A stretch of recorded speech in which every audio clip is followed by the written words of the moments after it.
ఈ రోజు సిద్దిపేట జిల్లా కేంద్రంలో బ్లాక్ ఆఫీస్ చౌరస్తాలో సీఎం రేవంత్ రెడ్డి దిష్టిబొమ్మ దహనం చేశారు. నిరుద్యోగ సమస్యలపై పోరాటం చేస్తున్న బీజేవైఎం నాయకులపై జరిగిన దాడిని నిరసిస్తూ ఈ రోజు రాష్ట్ర వ్యాప్తంగా జిల్లా కేంద్రంలో ప్రభుత్వ దిష్టిబొమ్మల దహన కార్యక్రమం చేపట్టారు. గ్రూప్ 1 ప్రిలిమ్స్ లో 1:100 ప్రకారం క్వాలిఫై చేయాలి.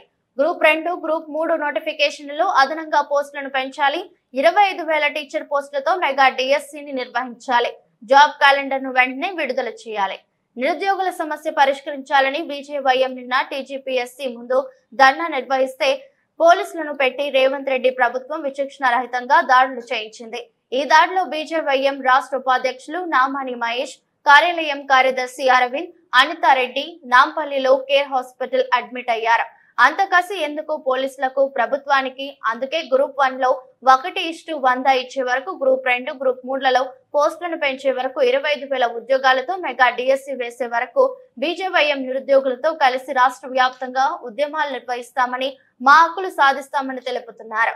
ఈ కార్యక్రమంలో బీజేవైఎం జిల్లా ప్రధాన కార్యదర్శులు చేపూరి విజయ్ కుమార్ గౌడ్, రాజు యాదవ్ మరియు బీజేవైఎం నాయకులు, కార్యకర్తలు శ్రీను, దీపక్, సురేందర్, రాహుల్, రిషి, కార్తిక్, హేమంత్ పాల్గొన్నారు.